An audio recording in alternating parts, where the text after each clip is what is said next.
Hello students, good morning to all. Myself AR sir, Amit Rana sir, और एक motivation के साथ आपके साथ फिर एक बच्चों का डाउट होता है। बच्चे पूछते हैं सर क्या एक एवरेज स्टूडेंट का, मेरे जैसे एक एवरेज स्टूडेंट का सिलेक्शन हो जाता है? क्या मैं एक डॉक्टर या एक इंजीनियर, एक बहुत बड़ा इंसान बन सकता हूँ?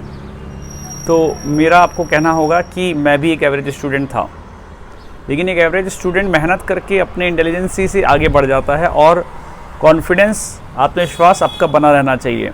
एक और एग्जांपल, हमेशा हम सोचते हैं इंटेलिजेंट लोग ही जो हैं सक्सेसफुल होते हैं, बड़े इंसान बनते हैं, लेकिन थॉमस एडिसन का नाम सुना होगा आपने, अब्राहम लिंकन का नाम आपने सुना होगा, लाल बहादुर शास्त्री का नाम आपने सुना होगा। ये सब एवरेज स्टूडेंट थे, पढ़ाई में कमज़ोर थे, लेकिन एवरेज स्टूडेंट होते हुए भी ये बहुत बड़े नाम बने। थॉमस एडिसन इतना कमज़ोर थे कि स्कूल से निकाल दिए गए थे और प्रिंसिपल ने कहा था ये कभी जो है पढ़ाई लिखाई नहीं कर पाएगा, इसका दिमाग ही नहीं चलता है। लेकिन उसकी मदर ने कहा नहीं, मेरा टॉमी उनका घर का नाम था, तो मेरा टॉमी बहुत इंटेलिजेंट है और मैं इसको घर पे पढ़ाऊँगी।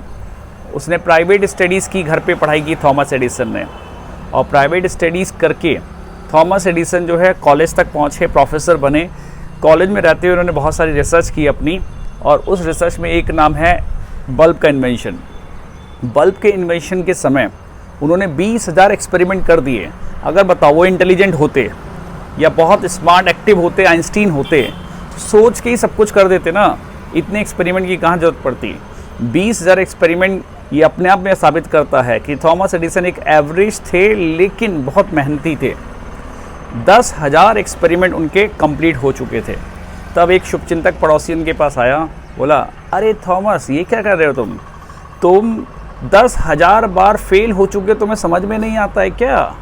तुम ये जो बना रहे हो, जिसको तुम बल्ब कह रहे हो, ये 10,000 बार तुम वेस्ट कर चुके हो। सारा पैसा, अपनी ज़िंदगी भर की कमाई तुमने इसमें लगा दी, उसके बाद भी तुम्हें क्या मिला? लट्टू। सो थॉमस एडिसन का उसने बहुत मजाक उड़ाया, लेकिन थॉमस का जवाब क्या था पता है आपको? पता है शायद आपको। थॉमस का जवाब था, किसने कहा मेरे 10,000 एक्सपेरिमेंट फेल हो गए हैं, मेरे पास 10,000 ऐसे मेथड हैं जिससे बल्ब नहीं बनता है, तुम्हारे पास एक भी है? तो थॉमस एडिसन को इस बात का गर्व था कि मेरे पास 10,000 ऐसे मेथड हैं जिससे बल्ब नहीं बनता है, यानी मैंने लाइफ में कुछ किया है। नहीं पाना भी कुछ पाना होता है। अगर आप प्रैक्टिस करते हो, कुछ करते जाते हो, तो वो भी एक आपकी सक्सेस होती है।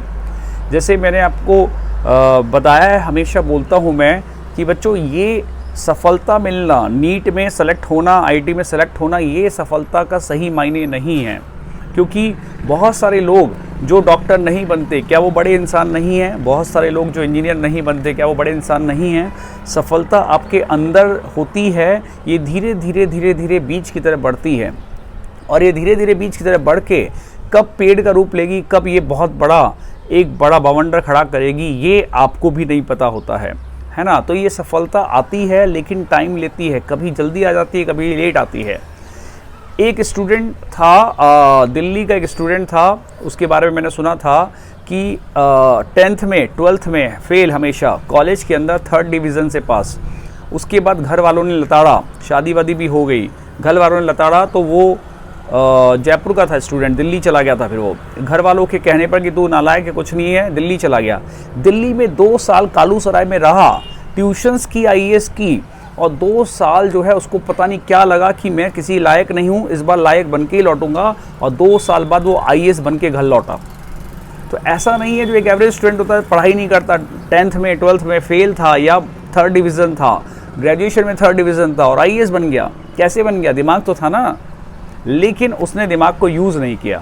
तो यही होता है कि आपके पास टैलेंट होता है, दिमाग होता है, लेकिन जब आप उसको यूज़ करना स्टार्ट कर देते हो तभी वो बाहर निकल के आता है, तभी वो एक बड़ा ब्लास्ट बनता है। तो कब ये ब्लास्ट बनेगा, मैं आपसे पूछता हूँ, आपका ये ब्लास्ट कब बाहर आएगा? कब आएगा? कितनी देर लगाओगे? 1 महीना, 2 महीना, 1 साल, 2 साल, 5 साल, 10 साल, कितने साल लगाने वाले हो? अगर ये निकालना है बाहर, तो अपने टैलेंट को पहचानो, लग जाओ, अपने जोश को बढ़ाओ, और जितना आपके अंदर जितनी एनर्जी है, सारी एनर्जी अपने काम पे लगा दो।